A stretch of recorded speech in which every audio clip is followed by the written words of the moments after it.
Hey, what's up guys? How are you doing tonight? Tonight I'm going to be doing a RASCAL FLATTS discography review because, as of this recording, tomorrow night I'm going to see RASCAL FLATTS live at the Bryce Jordan Center by Penn State University in Pennsylvania with Chase Bryant opening for them.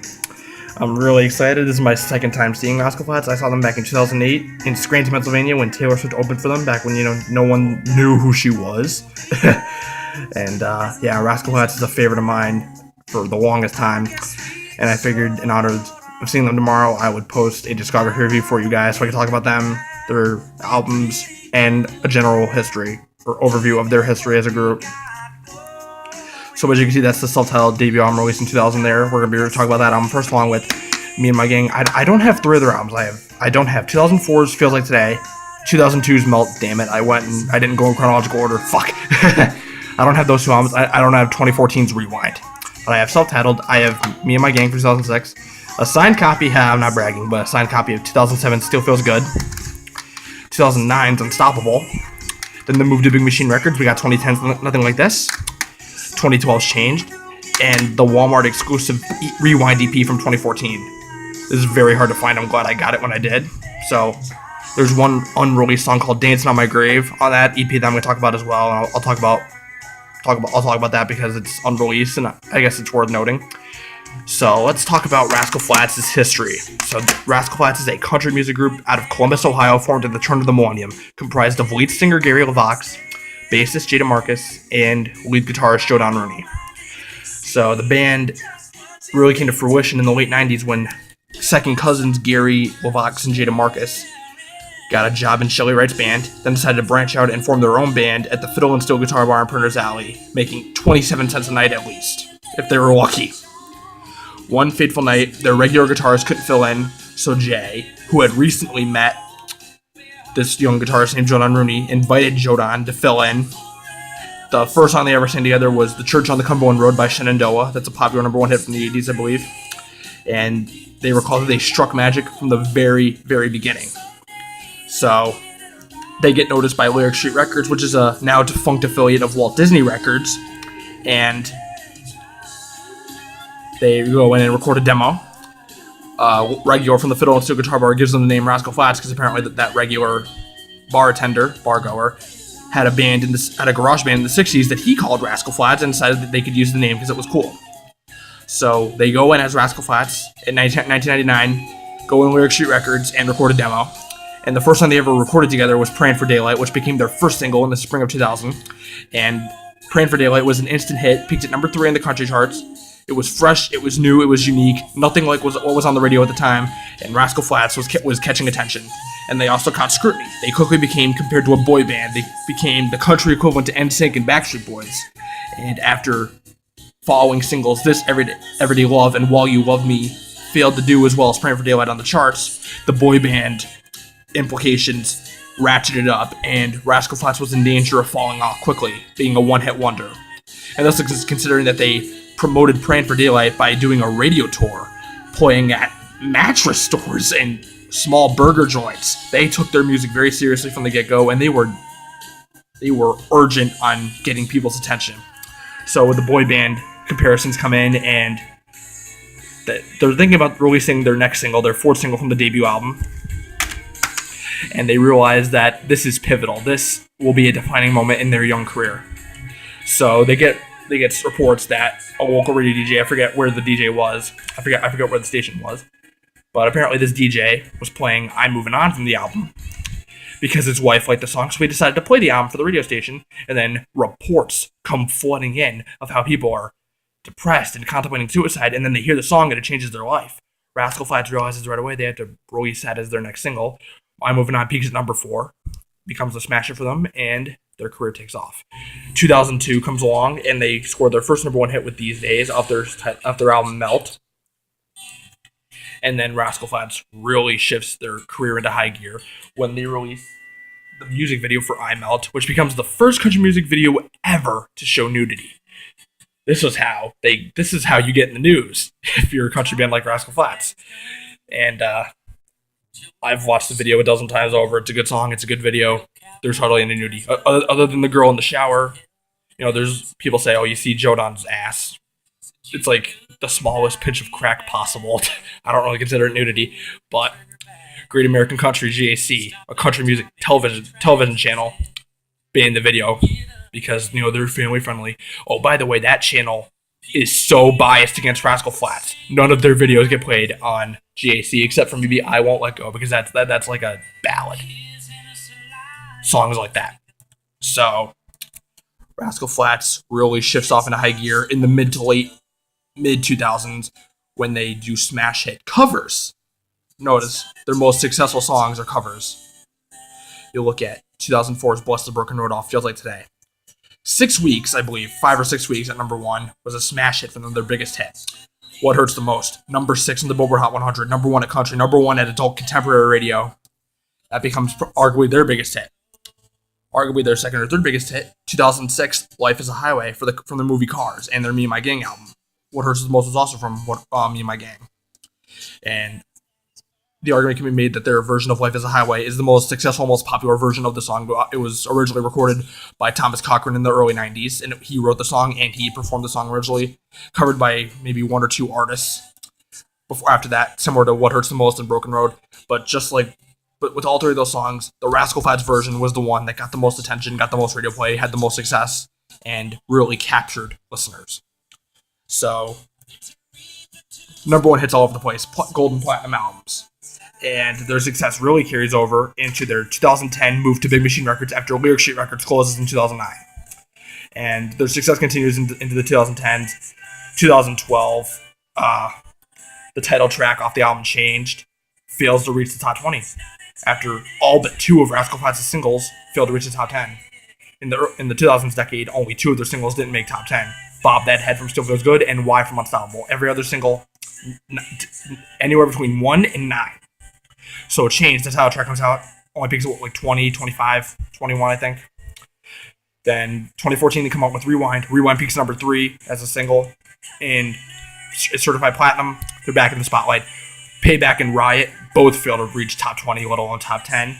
And then, just when all hope is lost, they just came out with a few months ago with I Like the Sound of That. That's number 1, their 13th number 1 hit.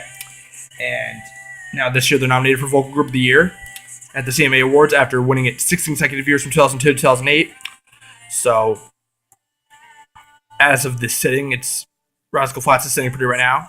Their success right now certainly doesn't parallel their success that they had maybe in 2005, 2006. But they're still doing good. They're still hanging around. And it's good to see them 16 years later still being a viable, accessible act on the radio. Still making hits and still being successful. They just surpassed 10 million tickets sold, and you can add 3 to that because me and 2 of my friends are going to be seeing them tomorrow night live, and I'll be sure to film some of that for you guys if I can.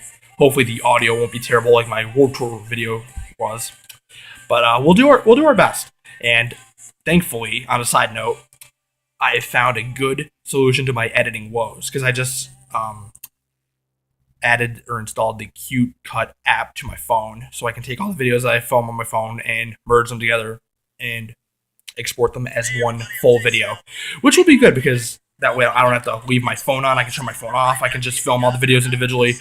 Me leaving the concert after the concert. So that'll be good. Anyway, let's actually talk about their discography. We have, of course, their 2000 self-titled debut.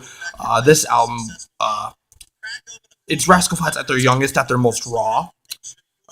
Gary sounds young. He has a more young, arduous sound to his voice, and it works. Their harmonies are good from the very beginning. Praying for Daylight is such an eclectic song despite having a rather somber theme. This Everyday Love follows suit. While You Love Me is the first ballad you ever hear from Rascal Flatts. Songs like Some Say talk about how they're defying the odds and setting out to achieve their goals. You have some really strong ballads on there like It's Not Just Me and Long Slow Beautiful Dance that really showcase how well they sing, how well they do harmony, because they're singing a cappella. Gary's got a beautiful voice. Jay and Jordan do a great job with the harmonies.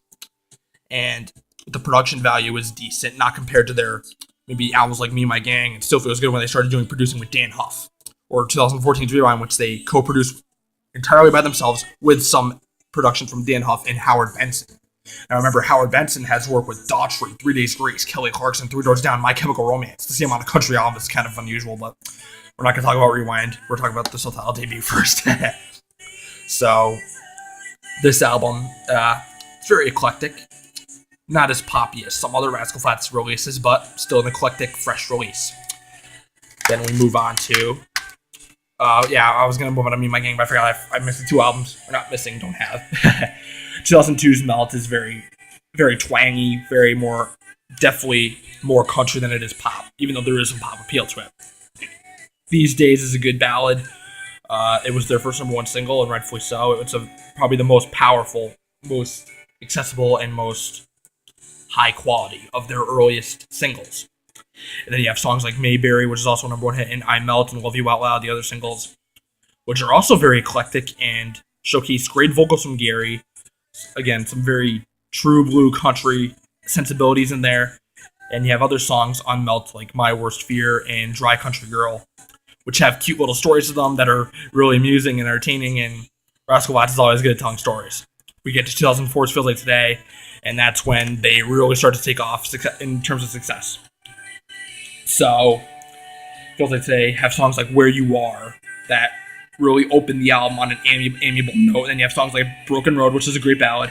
Then I Did, which is a really eclectic song about achieving your dreams, similar to Some Say on the first album. And then you have songs like When the Sand Runs Out that talk about, leaving your mark on the world and crossing things off your bucket list and not leaving the world with what ifs. Because in the song, Gary talks about visiting an old friend's grave and how he thinks about how his friend missed opportunities before he died and how he doesn't want to miss any opportunities in his own life. And that when he dies, he wants the world to remember him as someone who lived life to the fullest, which is a great theme. Then you have the song Here's to You, which is a very open tribute to the fans, because the band stated that while making the album, they wanted to make absolutely sure that they had a song on the album that was simply for the fans. And they started an entire tour on the song and wanted to give back to the fans. You have songs like The Day Before You and Oklahoma, Texas Line that are the former being a ballad, the latter being a very eclectic poppy song. Both songs talking about, your significant other and how much you care about him or her and how much they mean to you. We get into 2006's Me and My Gang. This is when they rocketed off even further into mainstream popularity. Again, What Hurts the Most and Life is a Highway, great singles, great examples of the high production value that they achieved when Dan Huff came on board. Joe Don will tell you that Dan Huff has some of the best, as he described it, some of the best cutting edge stuff coming out of Nashville, and that's very true because Dan does electric guitar. He produces the albums with them, and he brings a lot to the table. And then you have songs like Stand, which is also a #1 hit. My Wish was a #1 hit, and those were great singles as well. They were probably some of Rascal Flatts' best singles out of their earlier discography, from their earlier catalog. And those songs, they're also ballads, and they really show Rascal Flatts at their core, which is the band that tells stories and songs that leave really good, empowering messages behind them. Then you have songs like I Feel Bad in Pieces that talk about moving on from some vice that's become tiresome to you. I Feel Bad talking about how normally you would gravitate towards something and not let it go, but for some reason you are letting it go and you don't know why. And then Pieces talk about a significant other or some friend or some vice who has wronged you repeatedly and how you just want to let them go. The line, I don't want to see you anymore, I'm just not that strong, I love it when you're here, but I'm better when you're gone. That is one of my favorite lines from Rascal Flatts' career. I dedicated that to so many girls when I was in high school. And it's very fun, it's very entertaining, but it's also, it's relatable and accessible. Get the songs like Cool Thing, which Cool Thing is a standout track on this record. Gary's vocals in the chorus, but definitely, especially the verses, his vocals are outstanding. Songs like He Ain't the Leaving Kind, which is a song about how God is always going to be there for you, shows their Christian gospel chops, I guess you could say, because they've had hits on Christian radio. They are devout Christians, and they've had success in that regard as well. You have songs on here such as Ellsworth and Words I Couldn't Say that have also have very relatable themes to them and have very, I guess you could say, thematic stories to tell. And it's a very cohesive album, probably my favorite out of their catalog. Where It Still Feels Good to Go. There we go. I had that album signed. I got that album signed at the 2008 concert I saw them at. This is probably them at their best in terms of production value. I just realized this YouTube ad's been playing the whole time. Whatever. Been playing for about 2 minutes. Whatever. Okay, so "Take Me There" is probably one of my top 3 favorite Rascal Flatts songs ever. "Take Me There" is an outstanding song. Spent 3 weeks atop the country charts, and deservedly so. Arguably Gary's best vocal performance. Arguably Jay and Jodan's best performance. Harmonizing with him singing the backup vocal. Great chorus. Great second chorus. All the choruses are different from each other, and the lyrics are the same in the choruses, but the choruses have different approaches for each chorus. First chorus, second verse, chorus, final chorus.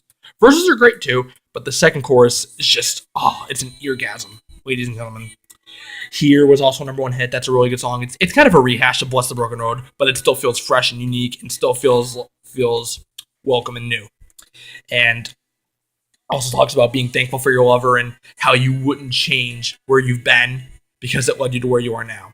And that's another great example of how Rascal Flatts can take some relatable, accessible story and really carve it out into a message that has an impact on the listener.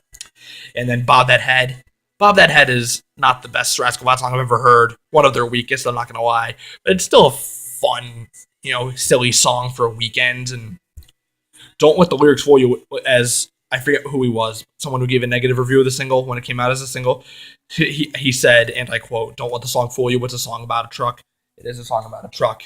So, yeah, it's not their strongest song by any means, but it's a fun song. "Help Me Remember" is another. "Help Me Remember," "It's Not Supposed to Go Like That," and "How Strong Are You Now."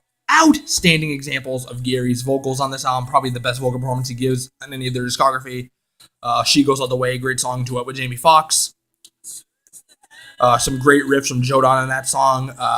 Songs like "Better Now" and "No Rains" talk about, now with "No Rains" looking on towards someone, "Better Now" describing oneself, and talk about moving on and not repeating the same mistakes you made previously in your past life or in your past experiences. And again, great messages for the listener. And Rascal Flatts has an unusually young demographic. A portion of the demographic is younger, which when they first broke out was a rarity for country music, even though country is very accessible to people of all ages. But Rascal Flatts really expanded upon that idea, upon that sensibility. So then you have songs on the album like the title track and "Winner at a Losing Game." "Winner at a Losing Game" was a great single. First single that they ever released together. Sorry, I'm having a brain fart. First single that they ever released that they wrote entirely. They wrote songs entirely by themselves before. First single they ever wrote themselves. Gary, Jay, and Jodan. Great song about being in love with someone who doesn't love you back. Great textbook example of how they make love sound easy, yet talk about how love is hard. Same with "Every Day" and how someone, be it a significant other, a family member, or friend, how someone in your life is always there to save you. So,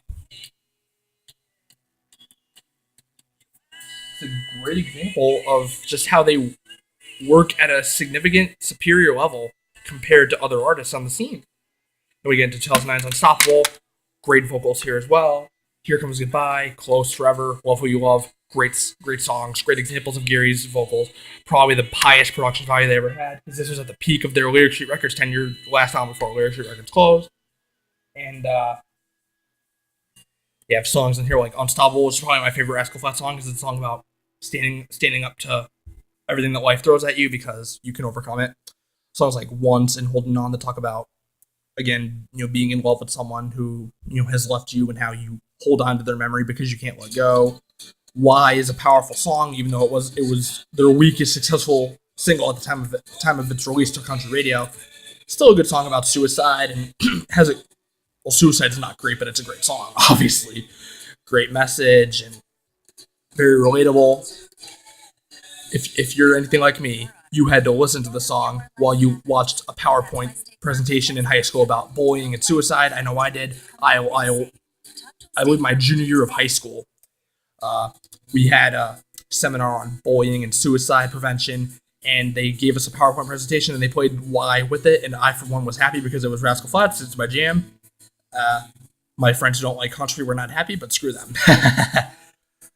"Why" is a powerful song, and then you have songs like "Summer Nights," which is another one of my favorite Rascal Flatts tracks. Just a great feel-good anthem that really gets you hyped up for the summer, gets you hyped up for weekends. It's a great song to listen to while tailgating, hanging out with friends, all that good stuff. Another example of how Rascal Flatts, kind of challenges the listener to move on with positivity, with optimism, is a song called Things That Matter, which is a track about, again, similar to how When the Sand Runs Up from Feels Like Today. It's a song about how you need to move on from what has happened in the past and accomplish what you set out to and live life to the fullest, because you don't want to, when you're on your deathbed, you don't want to have all those what ifs lingering in your mind, which is a very good message. Then we have the transition to Big Machine Records, and we have 2010's Nothing Like This. Very fresh record, right up there with the last three. And Why I Wait's a good song. Easy Wouldn't Touch It. Benefield's a good song. They Try is a great non-single, one of their best. Same with songs like Red Camaro, which is another favorite of mine. Summer Young and All Night to Get There, which have high production value, some great riffs from Jodan, some great bass, some very audible bass from Jay, and very fresh, poppy, but still very fresh and very clean and spit polished vocals from Gary, and just a very cohesive album. Then you get into 2012's Changed. Not my favorite Rascal Flatts album. It's an outstanding album. Got some great songs in there like Banjo, Hot in Here, Come Wake Me Up, Hurry Baby. Arguably the best song that they've ever recorded is on this album, and it's called Sunrise. Outstanding album. The longest they've ever released. It's 5 minutes and 6 seconds long. It's a long song. It kind of carries on. Great solo from Jodan. Outstanding vocals from Gary. Great song that talks about seeing this girl, it's from the perspective of a guy looking at a girl because it references another guy. So let's just take it at face value as that. But Sunrise is about, seeing this girl that's being troubled by her lover, and how Gary sings about how he wants to take her away from that hell and make everything better. And I also dedicated that song to a couple girls in high school, unbeknownst to them, because that was who I was. Thank God I don't like that now, but it's still an awesome song. Still one of my favorites from Rascal Flatts' catalog. So, great song. Love it. Some of their weakest material is also on hero songs like Love and Me, One Great Big Love, and A Little Home, which are decent songs, very poppy. They're eclectic, and they kind of harken back to the Subtitle debut, but they're not the strongest Rascal Flatts track you'll ever encounter. Just kind of run-of-the-mill, kind of pedestrian. Decent tracks, though. So now, 2014's Rewind is an outstanding album. Probably the poppiest album Rascal Flatts ever created. I like the sound of that's a great song. Rewind's a great song. Some great... Rascal Flatts kind of has some swagger on Rewind. Songs like DJ Tonight and songs like that. Songs like Night of Our Lives, which are very poppy and very feel-good.